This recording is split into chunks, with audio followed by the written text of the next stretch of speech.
السلام علیکم ورحمۃ اللہ وبرکاتہ۔ کتاب و حکمت یوٹیوب چینل پر آپ کے سامنے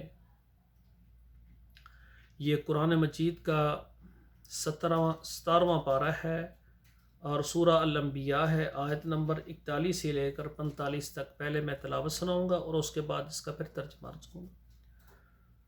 اعوذ باللہ من الشیطان الرجیم، بسم اللہ الرحمن الرحیم۔ وَلَقَدِ اسْتُهْزِئَ بِرُسُلٍ مِّن قَبْلِكَ فَحَاقَ بِالَّذِينَ سَخِرُوا مِنْهُمْ مَا كَانُوا بِهِ يَسْتَهْزِئُونَ قُلْ مَنْ يَكْلُؤُكُمْ بِاللَّيْلِ وَالنَّهَارِ مِنَ الرَّحْمَنِ بَلْ هُمْ عَنْ ذِكْرِ رَبِّهِمْ مُعْرِضُونَ أَمْ لَهُمْ آلِهَةٌ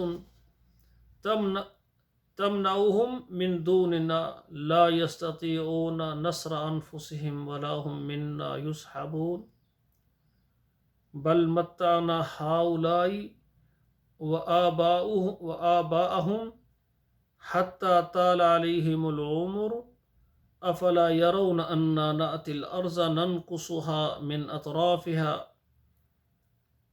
أفهم الغالبون قل انما انذرکم بالوحی ولا يسمع الصم الدعاء اذا ما ينذرون۔ اب ترجمہ سماعت فرمائیں۔ وَلَقَدِ اسْتُهْزِئَ بِرُسُلٍ مِّن قَبْلِكَ، اور البتہ تحقیق مذاق کیے گئے آپ سے پہلے رسول، فَحَاقَ بِالَّذِينَ سَخِرُوا مِنْهُمْ، پس پس گھیر لیا ان لوگوں کو جنہوں نے مذاق کیا ان میں سے، ما کانوا بہ یستہزئون، جو تھے وہ مذاق کرتے۔ قل من یکلؤکم باللیل والنہار، کہہ دیجئے کون تمہاری نگہبانی کرتا ہے رات اور دن میں، من الرحمن، رحمان سے یعنی اللہ کے غصے اور ناراضگی سے، کون ہے جو تمہاری نگہبانی کرتا ہے، کون تمہیں بچاتا ہے؟ بل ہم عن ذکر ربہم معرضون، بلکہ وہ اپنے رب کے ذکر سے منہ پھیرتے ہیں۔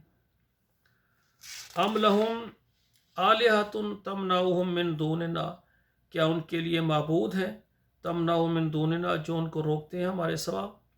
لا یستطیعون نصر انفسہم، وہ تو اپنی مدد کرنے کی بھی طاقت نہیں رکھتے۔ ولا ہم منا یصحبون، اور نہ ان کی ہماری طرف سے رفاقت ہو۔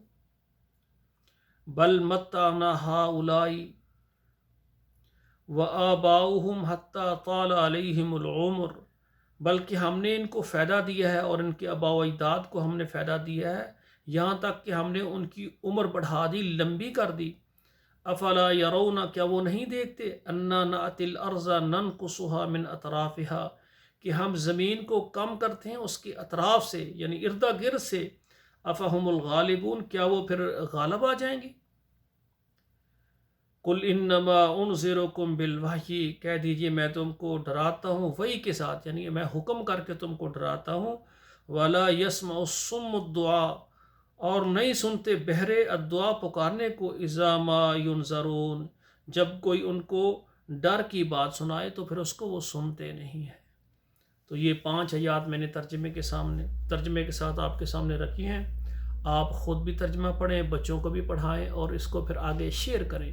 موبائل نمبروں میں کم از کم 10-15 واٹس اپ نمبروں پر شیئر کریں، فیس بک میں شیئر کریں، تاکہ یہ قرآن مجید ہمارے لیے صدقہ جاریہ اور ذریعہ نجات بنے۔ والسلام علیکم ورحمۃ اللہ وبرکاتہ۔